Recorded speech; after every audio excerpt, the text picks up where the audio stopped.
یہی تو ہم کہہ رہے ہیں، ہم تو کہہ رہے ہیں کہ ہم مذمت تو ہم پہلے ہی کر چکے ہیں، بلکہ جو نیشنل سیکورٹی کمیٹی کا اجلاس ہوتا ہے مذمت سب سے پہلے تھی اس میں.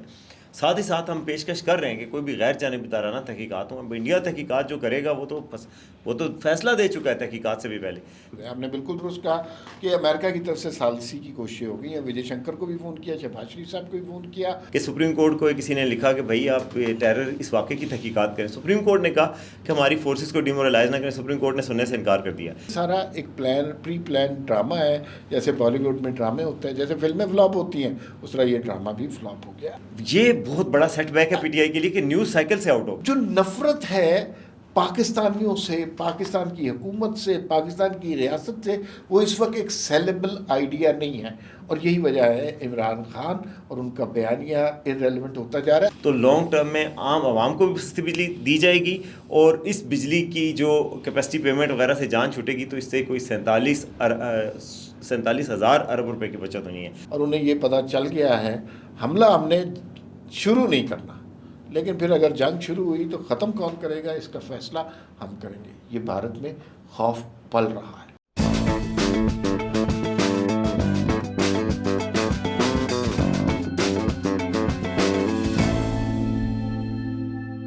ناظرین السلام علیکم، میں اور وسیم عباسی آپ کی خدمت میں حاضر ہیں.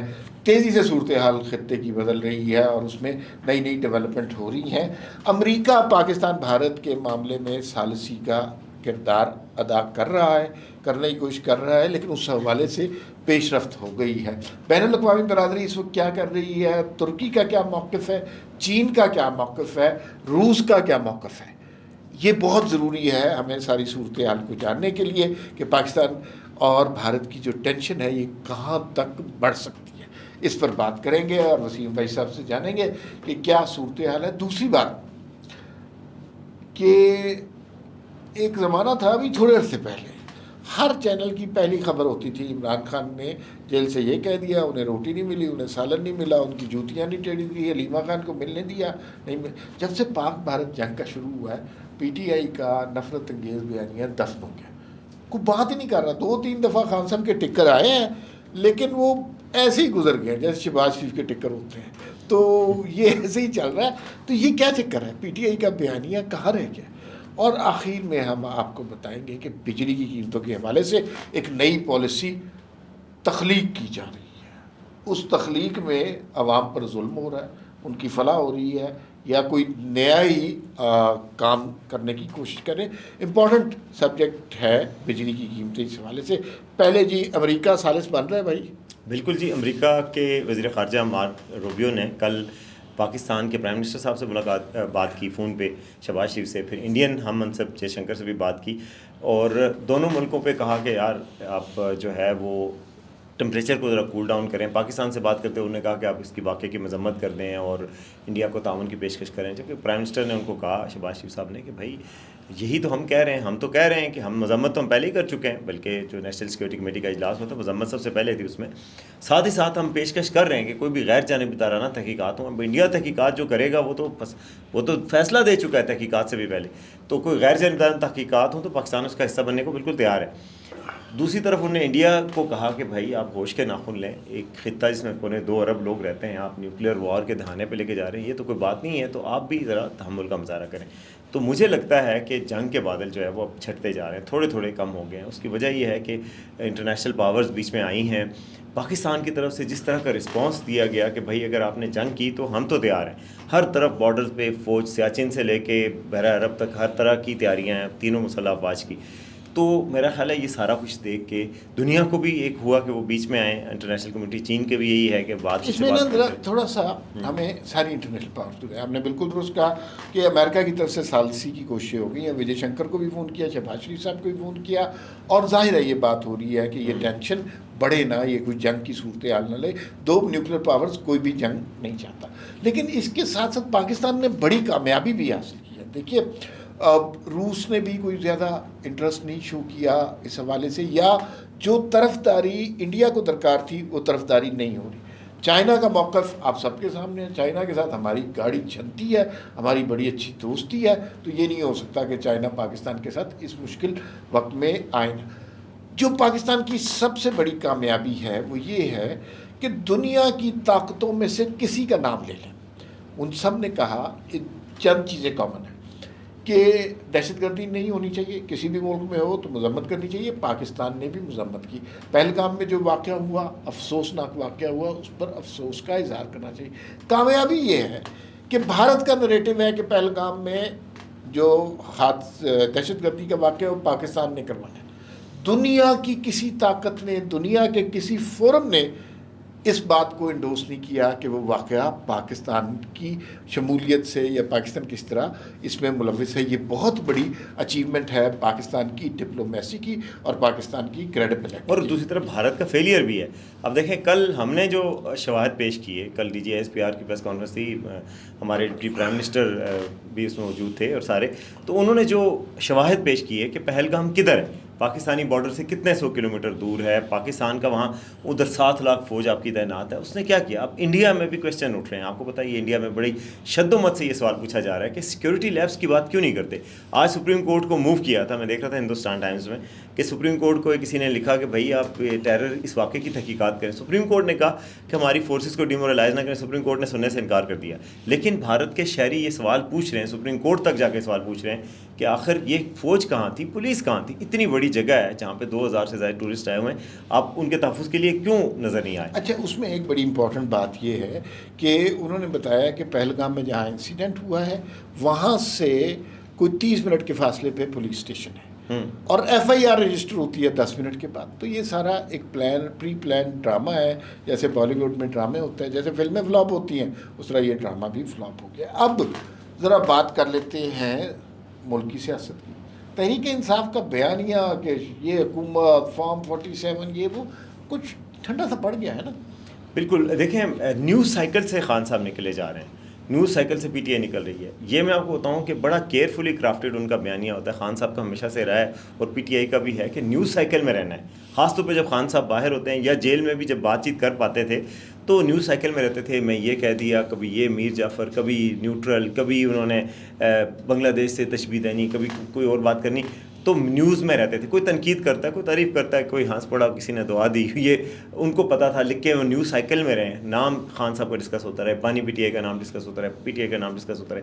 انفارچونیٹلی اب ان کے لیے یہ ہے، ان کے بہاف پہ کہ انفارچونیٹلی ان کے لحاظ سے کہ ان کا نام اب نہیں ذکر ہو رہا. اب پہلگام ڈسکس ہو رہا ہے، پاکستان ہو رہا ہے، شہباز شریف ہو رہے ہیں، اسحاق ڈار ہو رہے ہیں، حافظ صاحب ہو رہے ہیں، D G S P R ہو رہے ہیں، عاصم ملک صاحب کو رات کو وہ بنا دیا گیا نیشنل سیکورٹی ایڈوائزر. تو وہ سارے ڈسکس ہو رہے ہیں لیکن خان صاحب کہیں ڈسکس نہیں ہو رہے. بلکہ کل تو نواز شریف صاحب بھی ڈسکس ہو گئے کہ انہوں نے سفارتی سطح پہ کوشش شروع کر دی پیس میکنگ کی. تو یہ بہت بڑا سیٹ بیک ہے پی ٹی آئی کے لیے کہ نیوز سائیکل سے آؤٹ ہو گئے. اچھا، اس میں اس کی ریزن پتہ ہے کیا؟ کہ پہلی بات تو یہ نیوز سائیکل سے آؤٹ ہونا تحریک انصاف کے لیے موت ہے. یہ سائیکل ہی تحریک انصاف کو زندہ رکھے ہوئے 2011 سے. اسی سائیکل کے تحت تحریک انصاف بنی، اسی سائیکل کے ساتھ چلی، اسی سائیکل کے ساتھ رہی، اسی سائیکل کے حساب سے نکلی بھی حکومت سے. اور اس کے بعد جیل میں بھی ہے عمران خان ہے تو سارے چینلوں پہ ڈسکس ہو رہا ہے عمران خان. لیکن اب ریزن یہ ہے کیوں وہ ارریلیونٹ ہو گئے عمران خان ہوتے ہیں. ان کا بیانیہ سیلیبل موجودہ حالات میں نہیں ہے. انہوں نے نفرت پھیلانی ہے فوج کے خلاف، لوگ سارے فوج کے ساتھ. انہوں نے نفرت پھیلانی ہے سیاستدانوں کے خلاف. لوگ کہہ رہے ہیں شہباز شریف اور حافظ صاحب مل کے کھڑے ہوئے تو کام تو بہترین ہو گیا ہوا ہے. انہوں نے تقسیم کی بات کرنی ہے، کے پی کے میں یہ ہو رہا ہے، کوئی یہ بات نہیں کرنا چاہ رہا. سارے متحد ہو کے کھڑے ہیں پاکستان کے نام کے ساتھ، پاکستان کے جھنڈے کے ساتھ اور افواج پاکستان کے ساتھ. تو جو نفرت ہے پاکستانیوں سے، پاکستان کی حکومت سے، پاکستان کی ریاست سے، وہ اس وقت ایک سیلیبل آئیڈیا نہیں ہے. اور یہی وجہ ہے عمران خان اور ان کا بیانیہ ارریلیونٹ ہوتا جا رہا ہے. اب اگر وہ یہ بھی بات کرتے ہیں کہ نہیں بہت اچھا کام کر رہے ہیں، سب کو پتہ ہے کہ وہ جھوٹ بول رہے ہیں، وہ اس طرح نہیں سوچتے. تو یہ تحریک انصاف کے لیے بڑی تکلیف دہ بات ہے کہ وہ ارریلیونٹ ہوتے جا رہے ہیں. بجلی کی قیمتوں پہ کچھ ہو رہا ہے بھائی، کیا ہو رہا ہے؟ دیکھیں پہلے تو بجلی کی قیمتیں کم کی گئیں 7 روپے، وہ بڑی بات تھی کہ پہلی دفعہ پاکستان میں اس طریقے سے اتنی تیزی سے کمی لائی گئی. بڑی بھی بہت ہوئی تھی، بہرحال انہوں نے کم کی. اب جو ہے آج انہوں نے کوئی انرجی کمیٹی کا ایک میٹنگ بلائی ہے، اس میں سارے منسٹرز بلائے تھے، پرائم منسٹر صاحب نے.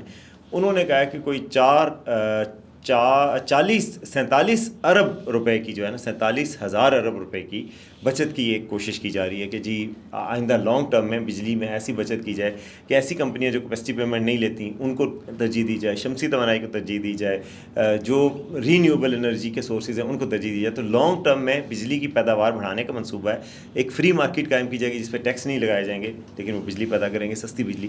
تو لانگ ٹرم میں عام عوام کو بھی سستی بجلی دی جائے گی اور اس بجلی کی جو کیپیسٹی پیمنٹ وغیرہ سے جان چھوٹے گی تو اس سے کوئی 47,000 ارب روپے کی بچت ہونی ہے، 4,700 ارب روپے کی بچت ہونی ہے. تو یہ بڑی ایک اچھی وہ ہے کہ اچھی ایک پیش رفت ہے کہ یہ کوشش کر رہے ہیں کہ ایک بچت کی ایک ماحول بنے اور سسٹینیبل ڈیولپمنٹ ہو. یہ بات کبھی بھی سوچی نہیں گئی تھی. آپ کو پتا ہے نا مشرف دور میں بجلی پیدا نہیں کی گئی تو اس کے بعد سے لوڈ شیڈنگ کا اتنا طوفان آیا تھا، پھر بعد میں پیدا کی گئی تو مہنگی پیدا کی گئی.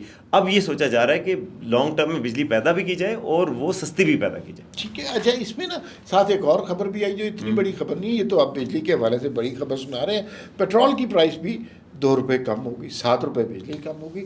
تو اس موقع پہ خود سوچیں کون بات کرے گا عمران خان صاحب کی؟ وہ تو ان ساری چیزوں کے خلاف ہیں، وہ تو اس حکومت کو ہی نہیں مانتے. جبکہ معاشی طور پہ بھی حکومت بہتر کر رہی ہے، دفاعی طور پہ بھی بہتر کر رہی ہے، سفارتی طور پہ بھی بہتر کر رہی ہے. تو عمران خان کا ریلیونٹ ہونا بنتا ہے. اسٹاک مارکیٹ البتہ ظاہر ہے جنگ کا خطرہ منڈلا رہا ہے تو اس کی وجہ سے اسٹاک مارکیٹ تھوڑی سی ڈاؤن ہوئی ہوئی ہے. لیکن کیا آپ کو لگ رہا ہے کہ جنگ ہو رہی ہے؟ مجھے جنگ کرنے کی خطرہ لگ رہا ہے. اب مجھے کافی چھڑتے بادل نظر آئے. کل تک تو میں سمجھتا تھا کہ امییننٹ ہے تھریٹ، آج کا دن بھی ایک امپورٹنٹ ہے. لیکن اب جتنی انٹرنیشنل میڈیشن ہوئی ہے، جس طرح کی پاکستان نے اسٹرانگ پوسچرنگ دکھائی ہے، جو انڈیا کی وار مونگرنگ تھی، تو اب اس کا خطرہ کم ہوتا رہا ہے. اور جو اسٹاک مارکیٹ کی آپ بات کریں، میرا خیال ہے اسٹاک مارکیٹ بھی سینٹیمنٹس پہ چلتی ہے. سینٹیمنٹ یہ چل رہے تھے کہ وار ہونے لگی ہے، پتہ نہیں کیا ہونے لگا، تو نیچے آ گئی 4,000 پوائنٹ. مگر جو ہی یہ پتہ لگے گا، میرا خیال ہے کل اسٹاک مارکیٹ دوبارہ کھلے گی تو وہ بہتری کی طرف کھلے گی. جو ہی اگر یہ پتہ چلتا ہے کہ حالات بہتری کی طرف جا رہے ہیں تو جتنے پوائنٹس کی کمی ہوئی ہے فوراً واپس بحال ہو جائیں گے. تو یہ کوئی بڑی سسٹینیبل لانگ ٹرم تشویش کی بات نہیں ہے. میرے خیال میں جنگ نہ ہونے کی وجہ جو ہے امریکی ثالثی نہیں ہے. بھارت کو اس بات کا ادراک ہو گیا ہے کہ ہم ریئیکٹ کریں گے. اور کل D G S P R نے اور نائب وزیر اعظم نے جس طرح کی پریس کانفرنس کی ہے اس سے دنیا کی بھی آنکھیں کھل گئی ہیں اور انہیں یہ پتہ چل گیا ہے حملہ ہم نے شروع نہیں کرنا، لیکن پھر اگر جنگ شروع ہوئی تو ختم کون کرے گا اس کا فیصلہ ہم کریں گے. یہ بھارت میں خوف پل رہا ہے. فی الوقت اتنا ہی، پھر ملاقات ہوگی. اللہ حافظ.